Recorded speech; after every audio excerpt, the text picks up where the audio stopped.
L'histoire du cinéma passe par Cinéphile. C'est comme une masterclass. Voici Philippe Lemieux. Salut Phil! Salut gang! On est content de t'accueillir.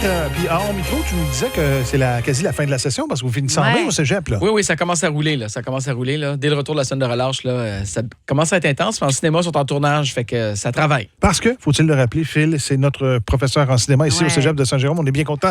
On a l'opportunité de l'avoir avec nous autres dans notre émission.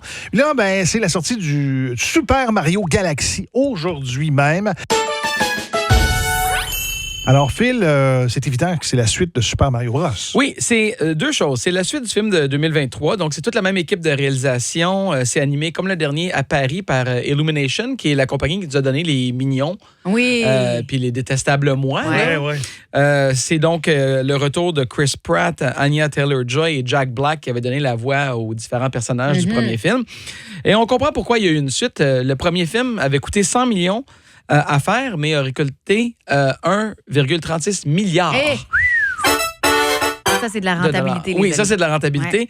Ouais. Donc, c'est pas étonnant qu'il y ait un deuxième film, mais celui-ci, comme le titre l'indique, est inspiré de l'un des jeux de la série qui s'intitulait Super Mario Galaxy. Oui, c'est fou. Puis il y a eu tellement de jeux Mario. Il y a eu des versions, ça n'a plus de bon sens. Peux-tu nous rafraîchir la mémoire sur celui-ci, le Galaxy? C'était quoi la différence? Oui, bien, Super Mario Galaxy a été lancé en 2007, au départ, pour la Wii. Ouais. On se souvient de cette console-là. Donc, dans le jeu, Mario doit voyager dans l'espace pour sauver Peach de Bowser, évidemment. C'était un petit peu son dada. Hein? C'est souvent considéré comme l'un des meilleurs jeux de la série et même l'un des grands jeux dans l'histoire des jeux vidéo en général. Il a été très apprécié, celui-là.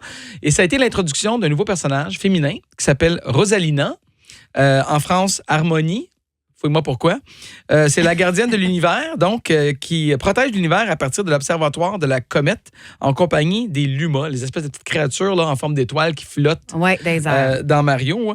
Et dans ce nouveau film, évidemment, elle fera son apparition. Et c'est Brie Larson, l'actrice qui jouait Captain Marvel dans les films de Marvel, qui a joué dans Scott Pilgrim et dans King Kong aussi, qui va lui prêter sa voix. Est-ce qu'on fait une petite incursion en 1985 dans le premier Mario Bros ou non, pas du tout? On pense pas y aller. Ou... Dans le sens que? Dans le sens, c'est des petits bouts de jeu que moi, je me reconnaisse. Dans... Il y a beaucoup de petits clins d'œil pour les fans. Oui, certainement. Oui. Mario, là. Il y en a plein. Dans le premier film, à un moment donné, il traverse Brooklyn, puis c'est comme le niveau 1 du premier jeu. Là. Arrête, moi, je te lançais ça à la blague en passant. Non, ils font beaucoup de clins d'œil pour les fans. Les vrais connaisseurs. C'est le fun. Puis il va y avoir des nouveaux personnages aussi. Oui, absolument. Il y a déjà Rosalina que j'ai nommée. On savait que Yoshi allait faire partie du deuxième film parce que dans la séquence post-générique du premier film, on voit son œuf éclore. Donc, on l'annonçait déjà qu'il allait être présent. Puis, c'est pas un punch, là, on le voit dans la bande-annonce. Là, je reviens de rien pour personne. Bowser Junior, même chose. On le sait très bien qu'il va être dans le film. Puis, plein d'autres petits personnages, je dirais, obscurs, là, qui sont ici et là cachés dans les décors. Mais pour les vrais fans de Mario, là, comme mon garçon, par exemple, là, il va se mettre à pointer l'écran constamment. Tu sais, le mime de Leonardo DiCaprio là, qui pointe tout le temps. Oui, exact. Ça, il va en avoir beaucoup de ça dans la salle, je pense. Après tout, il y a eu 193 jeux différents de Mario. Oui, depuis sa création dans les années 80. C'est hallucinant à quel point le personnage a évolué de jeu en jeu. J'en reviens pas. Oui, puis je trouve ça tellement rassembleur comme personnage, comme univers, dans le sens que tu parles de ton fils, mais moi, je trippe là-dessus. Mes parents ont connu ça. Tu sais, c'est incroyable quand même que tout ça part d'un jeu vidéo. C'est l'exemple parfait d'un bon jeu. La définition d'un bon jeu, là, c'est un jeu qui est facile à comprendre, mais difficile à maîtriser. Puis quiconque a ramassé une manette devant un Mario comprend rapidement ce qu'il faut faire, c'est quoi le but, mais c'est pas évident du premier coup. Il faut quand même le jouer à quelques reprises. Puis, c'est intéressant de le savoir. Nintendo a été fondé en 1889. 1889, c'est pas une erreur. Ils vendaient des cartes de jeu au départ. Et c'est Shigeru Miyamoto qui a eu une idée pour un jeu d'arcade à l'époque, donc en 1981, où Popeye devait sauver Olive des griffes de Brutus. Puis les détenteurs de droits lui ont dit non. Alors, Popeye est devenu Jumpman, qui plus tard va se nommer Mario. Brutus est devenu Donkey Kong et on a eu le jeu Donkey Kong qui, pour la première fois, présentait Mario dans un jeu vidéo dans les arcades. Ensuite, ils se sont lancés dans les consoles, la NES, Nintendo Entertainment System, avec lequel on a eu le jeu finalement Mario Bros, le premier qui date de 1983. Et la plupart d'entre nous, on se souvient de la prochaine console en 85, la Super NES. Qui avait révolutionné. Là. Avec le Super Mario Bros que tout le monde a joué. Ouais. Puis on a tous soufflé dans la cassette. Puis là, exact.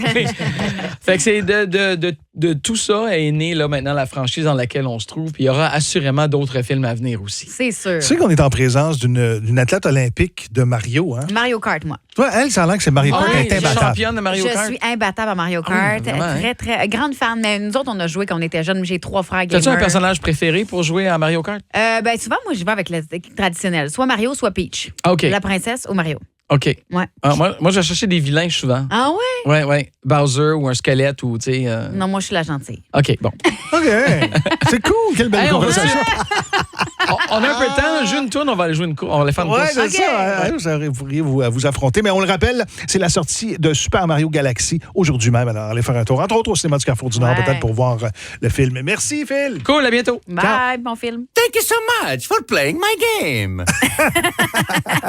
Quelle chronique, honnêtement, intéressante. Il est tout le temps bien intéressant, notre ami Phil. Et on a une question en lien justement avec les jeux vidéo. Ben oui, puis on vous replonge dans la nostalgie. C'est quoi les premiers jeux ou les premières consoles avec lesquelles vous avez joué dans votre vie? Souvenirs incommensurables. Ouais. Allez-y, 450-304 SIM, application Cogeco, maintenant, dans tout un retour à SIM.